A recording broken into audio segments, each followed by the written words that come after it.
Super Bowl champs. Now, well, they're 0-5, facing their worst start since 1979. Say it isn't so. And yesterday's game just added more insult to injury. Yeah, I mean, the word I think is embarrassing. Yeah, it was. What happened? They could have won it, but they just blew themselves up. Really. I mean, that's the story. Why don't we get into what's going on? And I want to get into what's happening in Eli's head too.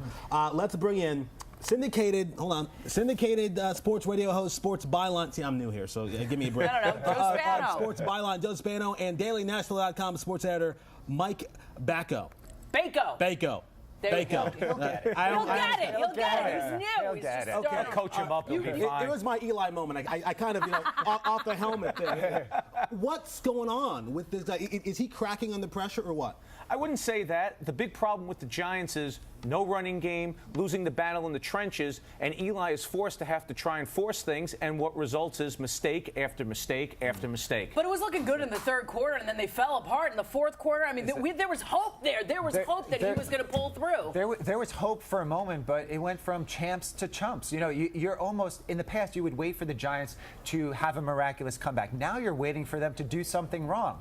Eli leading the league in interceptions. He's trying to do too much, but eventually you kind of have to take a step back and look and say, wait a minute, how much of this is him trying to do too much? How much is it? He's got no offense. He's got no defense. What are we going to do here if you could say something to him and say something to the team? Well, it's not like a baseball situation where when you're having a bad season, you try to bring up some youngsters, try to inject some life into an offense or into a defense. Here, you're kind of stuck with what you have. You have now an injured David Wilson. You've got your guy, Brandon Jacobs. They brought him back, not really doing too much. So when Eli has to go under center and throw 40, 50 times, he becomes a little bit more predictable. Defenses can key just on what he's doing, and you're seeing the results. Yeah, for all those folks that were thinking and talking about having the Giants be the first team ever to play the Super Bowl at home, I mean, that's done with, right? Oh, that's a pipe dream that's not going to happen. The Giants are going to be lucky they don't win the #1 overall pick, and the reason they'll avoid that is the Jacksonville Jaguars are in the league. All right, let's talk about the Jets. We got them tonight on PIX against Atlanta. What do you think is going to happen? Is Geno going to do it? I think going into a hostile territory like what they're doing, I think the deck is stacked against them. But this is an opportunity for the Jets to make their move. Patriots lost. Tom Brady had a bad game in Cincinnati. Dolphins lost. Bills lost. This is the Jets' opportunity. But we're talking about Atlanta. Tell me about what you were saying about Here's Atlanta. the glimmer of hope for the Jets. Atlanta's all banged up across their offensive line. Steven Jackson, their running back, out.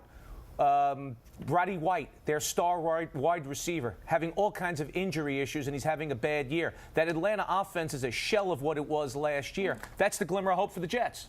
But here's the thing. So they're 2-2. The two they've won were at home. The two they lost were away. Here we are playing away again.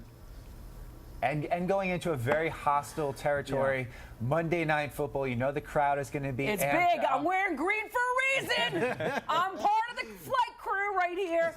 Listen, we want to tell everybody that, of course, we've got a pregame tonight here with Scott Sanford. We want everybody to tune in. Of course, we have the game tonight. Yes. The kickoff is at 8:40, pregame at 8 o'clock. Our Lisa Mateo is going to be part of it. She's going to be live with the Jets flight crew. So we want you to be part of the celebration. Also, I want to thank sports radio host, Sports Byline, Joe Spano, and DailyNational.com sports editor, Mike Bako. Thank you so much. And thank you so much for harassing Corey. I love that. He's part of the guy. He's like a guy now. It was our pleasure. It's our way of welcoming him to the family. We got to harass him just a little bit. It's Corey with a C, right? That's good. Oh, boy. That's cold. Bako, that hurt. I like That's that. cold. I like that. All right, time right now is 6:52. This is the PIX 11 Morning News ahead. How hard